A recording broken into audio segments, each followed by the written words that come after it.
Hello, my name is Mike Davis Marks and I'm the Managing Editor of theveteran.uk and also a Director of Veteran Force Resilience Kick. Welcome to The Veteran Voice, which as it suggests is talking to veterans about their experiences not just in the service, but how they transitioned out into Civvy Street and how they use their transferable skills to great effect, either in employment or helping rebuild communities. It promises to be a fantastic and fascinating listen. So let's roll on. Hello and welcome to another edition of The Veteran Voice. I'm actually thrilled to be joined by Colonel David Richmond CBE, who is the Chief Executive Officer of the Royal Hospital Chelsea, with a very distinguished army career behind him in the Royal Highland Fusiliers and commanding 5 Scots, but also has made some notable achievements in his post-army career, and we'll find out more during this next episode. David, welcome.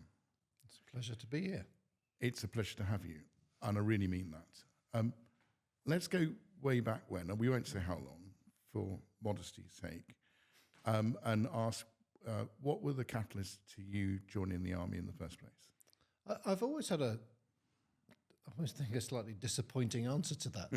In that I'd always wanted to, and I since I was a very little boy, I always wanted to be a soldier, and I think our generation, our grandparents, they'd all been soldiers, sailors, or airmen, hadn't they? I mean, that was their time. And I think I was always somewhat inspired by both my grandfathers were very quiet about their military service, but nonetheless, occasionally they wax lyrical about some particular event, and I was always somewhat inspired by that. So actually, as I headed towards sort of teenage years, it was all that was really in my mind. So I always feel that's a slightly disappointing answer, but it's the one I gave my regular commissions board, so it didn't do me too badly. Sounds like a vocation or a calling almost. I think so, yeah, and it suited me anyway. You know, I like being active. I like people. I like being outside. You know, I like a physical and as well as a mental challenge, and I got all of those in spades when I was in service. So obviously RCB went well, and you joined, and you were snatched up by the Royal Highland Fusiliers. What led to that connection? Is that geographical? It is entirely geographical. So my entire family are West Coast Scots, and the Royal Highland Fusiliers was Princess Margaret's own Glasgow and Ayrshire regiment. So it was the local regiment for where my family are from and where I spent my earliest years. So that was the connection. And where did that take you in your early years? The early years. So I was very lucky. My first posting was West Berlin, which was an extraordinary place for all the reasons that you'd know from Cold War days.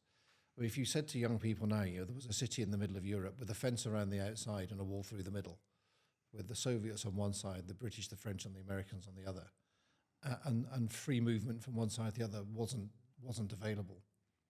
They'd look at you as if you were bonkers, but of course that was the situation. And I had my first posting from Sandhurst was West Berlin. And on the part of the routine was the Spandau Prison guard. So I managed to clap eyes on Rudolf Hess, the officer of the British military train, which travelled through East Berlin and then East Germany on the way out. And then we always felt it was slightly comical, but we commander of the alert platoon, quite what the alert platoon would do at 5 minutes notice to move if the Soviet hordes came through the wall. We're not sure, but we were alert to it anyway. And we also had this slight irony of being in Montgomery Barracks, where part of our barracks was actually in East Germany. Right. So the wall to the barracks didn't follow the border. And from time to time, if you made your way down to what was known as the piggery, which is where the MT sheds were, you would see the Soviets would open the gate and come through the wall, through the gate, because the wall was in East Germany, and they stand on their side of the border inside our barracks. Wow, I think that's something I've never heard of before. That's extraordinary. No, it is extraordinary, isn't it? And yeah, that's what it was, and yeah, that's just the environment we lived in. But what a brilliant experience! I loved it. Oddly, even though I'm a Samariner, I have done that journey, made that train journey, gone to West Berlin when it was still West Berlin, and stayed at the Spandau barracks, the barracks that guarded Spandau Prison. Yeah, yeah, and so even with Spandau Prison, when you posted the sentries in the towers around the prison, there were big steel, so stainless steel rails which went right round the inside of the tower on the balcony on the outside, to which the Soviets chained their soldiers, so that they couldn't jump off the wall out of the tower and escape.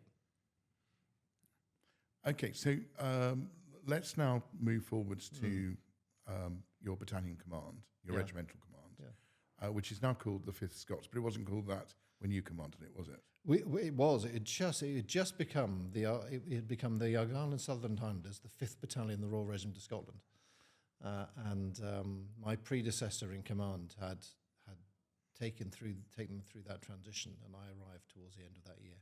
And was there a different tartan to wear? Oh yeah, I mean, in true military fashion, everything had to change, didn't it? So lots of the sort of the frippery of military life changed. I mean, I know some people probably get quite upset when they hear me say that, but the buttons and the badges and the tartan and the cut of the uniform, it all changed.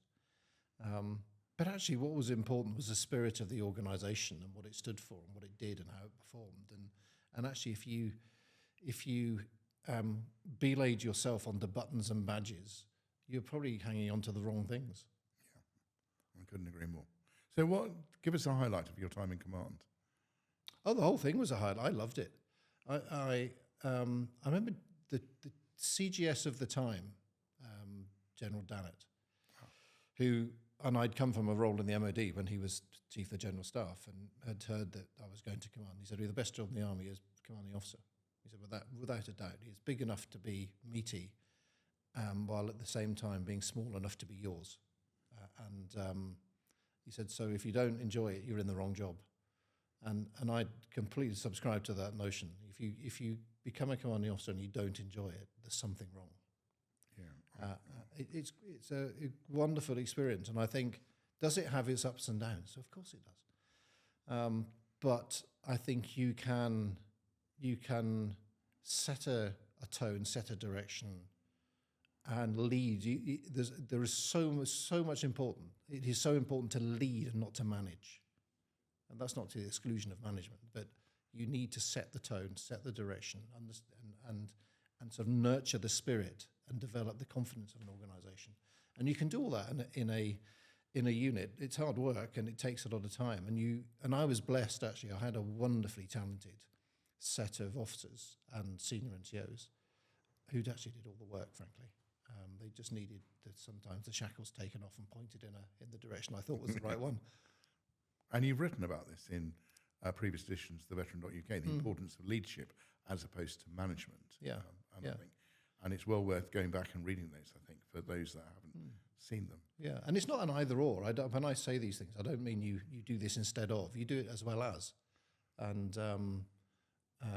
but ultimately, you lead people. So if Richard Dannett was CGS, we're talking about the noughties, aren't we? The sort of mid to late noughties. Yes, so we're talking about Afghanistan and probably Iraq as well. Yes, yeah. So you did a few deployments there. Yeah, so as a company commander, I in fact, as a mortar officer, I did Op Granby. As a company commander, Tellick, and as a commanding officer, Herrick. Yeah, and tell us a bit about what happened there, because you've got a story to tell there. Yeah, I do. When I was commanding officer of the Musa Qala battle group, and in true planning fashion, I hadn't planned to go to Musa Qala. I'd actually planned to go to Garmsir in the south. But anyway, as things turned out, I ended up in Musa Qala. And 3 months into my own tour, I was injured in a firefight with the Taliban during a battle group operation.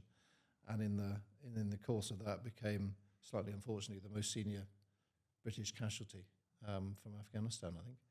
I think I still am. I'm not sure. I was going to ask you. Yeah, I haven't been told if I've lost that particular. I don't know if that's a badge of honour or not.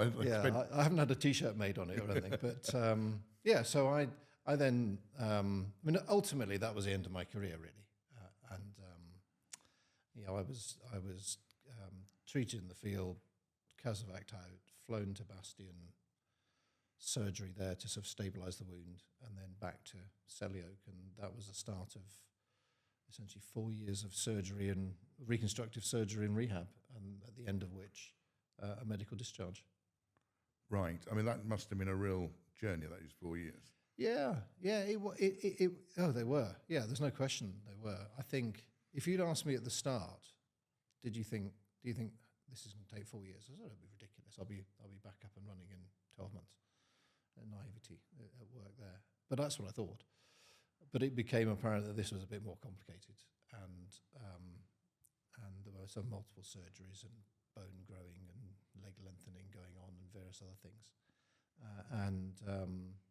And then I got to the point where at the end of the sort of all the medical treatment, there probably was to some degree a choice to be made. And I've always, my own psyche, my own sort of personal approach to things is I either like to be in something or out of it. Yeah. I don't want to be hanging on the outside. Yeah. And strictly speaking, could I have carried on serving as a staff officer? Yeah, probably. I would never have deployed anywhere.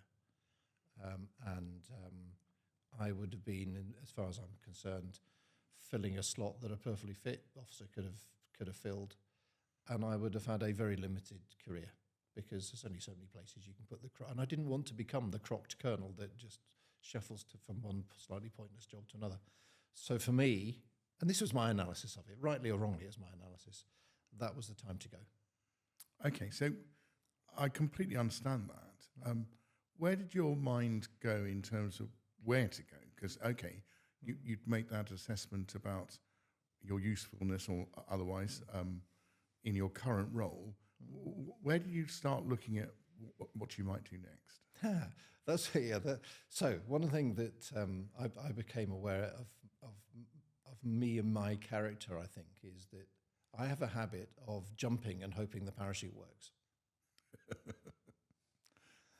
In fact, jumping and to some degree hoping you packed the parachute, and then hope it works once you've located it.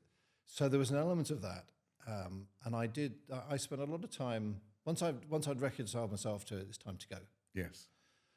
I spent quite a lot of time having coffee, essentially, or a beer with guys in the city, which was time well spent, because it confirmed at every stage that was not something I was remotely interested in. And that was time well spent, because I then didn't waste any more time doing it.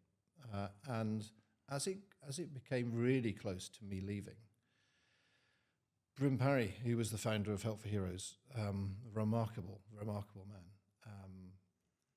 came to me and said, right, you've just been through this whole process to discharge.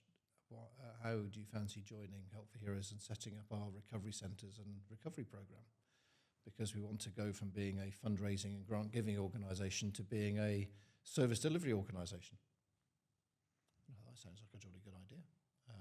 I liked him. I liked the organisation. And I thought there was definitely the improvements he talked about making, I thought could be made. I thought they were important. So I thought, what better thing to jump into? So that's what I did as I left, and spent 6 years working for probably the most visionary leader I've ever come across. Did he ruffle feathers? Oh God, did he? Always motivated by necessary change, and normally motivated by having an utter impatience with institutional inertia. That's what helped set up Help for Heroes in the first place, I think. And it was great. And I did spend a bit of my time clearing up broken glass behind him, but always for good reason. And it's just very, very, I reflect back on it. There was, for me, 6 of the most demanding, wonderful, challenging and rewarding years working for an extraordinary man who now sadly has left us, of course. Yeah, I've met him. I would agree with your analysis of him. I even asked him when he was thinking of stepping down with the view to, could I put my hand up and put my hat in? When he stopped laughing. Yeah. So after the 6 years, what happened next? You got involved in the OVA? Not straight away. I went off and worked for myself for a bit. And again, I sort of left and then decided, okay, what am I going to do now? And I did a combination of things from interim exec roles to coaching, and I took a coaching and mentoring qualification. I did some exec and transition coaching, and did some keynote speaking and support to strategy development and that kind of stuff. And it was a real old mixture, and that was going quite well. But when I say out of the blue, I mean literally out of the blue. One day I was on the train from Salisbury to London. My mobile rang, and the then Minister for Defence, People and Veterans, Johnny Mercer, was on the phone saying, right, we're going to create this, we're going to start this office. No, he called it the OV. Going to start the OVA up, and I'd like you to join the civil service and be its first director. What do you think? And I said to him, I'm just going to have to ask what was saying, like a very stupid question first. What does OVA stand for? Because I'd never heard of it. I hadn't really kept pace with what was going on. Anyway, he told me. And 3 weeks later, literally 3 weeks later, I was director of the OVA for an interim 18 months, and charged with setting up the Office of Veterans Affairs in the Cabinet Office. So that was an interesting time. And he had I think Johnny had a very clear vision for what he wanted it to be. I think there was unquestionably institutional resistance in the Cabinet Office. Was there? Oh, yeah. There was institutional jealousy in the MOD because it wasn't there. And these are very broad comments. They don't apply equally to everybody, but institutionally. And then, and therefore, there was quite a hill to climb. Steeper because I had no idea how the Cabinet Office functioned, and actually 18 months later, I still had no idea how the Cabinet Office functioned. I'm not sure they do. I'm not sure they do either. But we got it done. We got it up. We got it running. We pointed it in a direction. We increased the resources. We actually had a staff. And the spanner in the works was COVID turned up in October or November, whatever it was. Okay. Or March, actually March. February, March. Yeah, sorry. That's February right. I started in October, and in March it sort of arrived in earnest, which really put a spanner in the works because all of government attention then switched on to COVID, and you're quite right, you can understand that.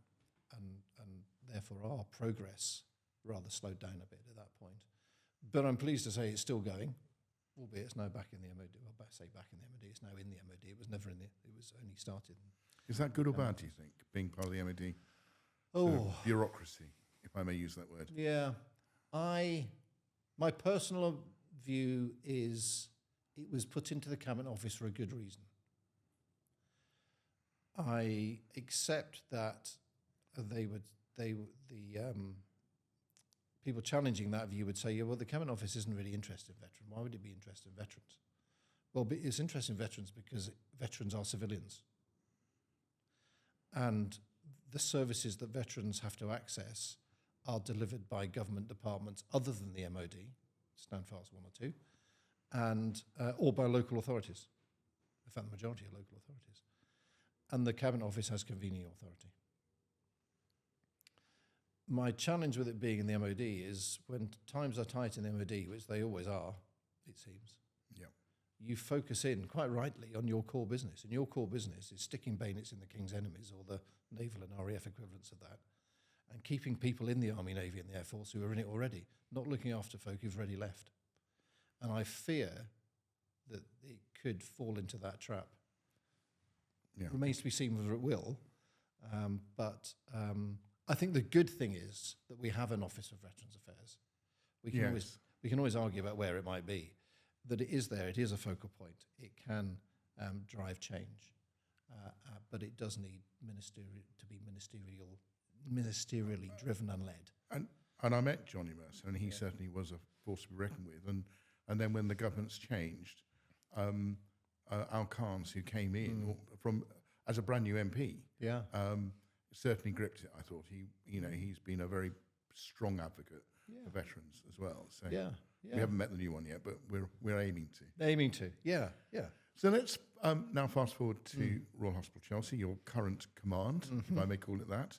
I'm particularly interested in the outreach program that we are hoping to partnership. We have been partnering with, and at some stage I'll present you with a cheque from Victory 80 that we did on behalf of Chelsea Royal Hospital.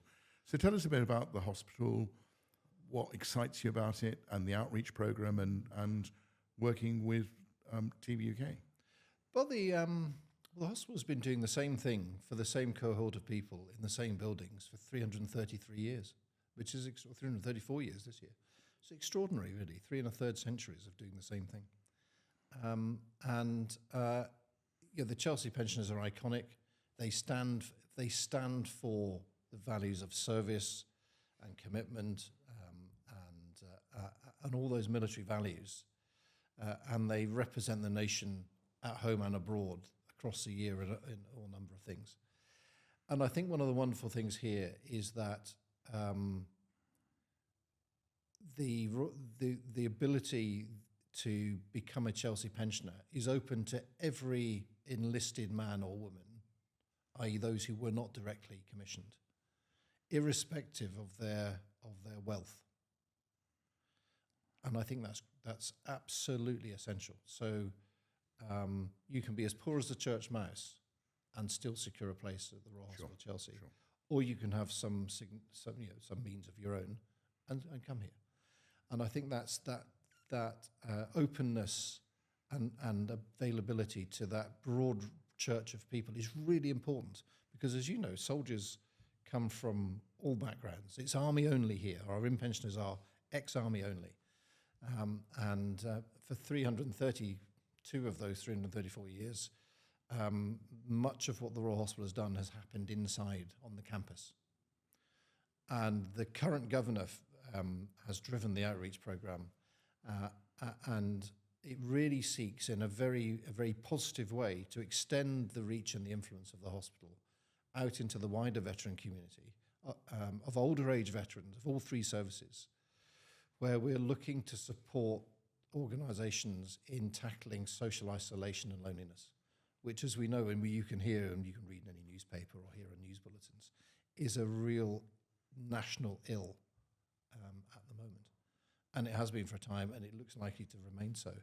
So we're connecting these old soldiers, sailors and airmen together, regionally or locally, both online through our Old Comrades platform, or physically through face-to-face outreach get-togethers, and bringing them together, shared experience, shared understanding, safe space, and working really hard with partner organisations, both statutory bodies such as the NHS and the DWP, but also service charities. So we're not trying to steal their sandwiches. We're working with them and making sure that when these old soldiers, sailors and airmen come together, if they do have particular challenges they need support with, we have people on hand we can direct them to immediately for support. It's fantastic.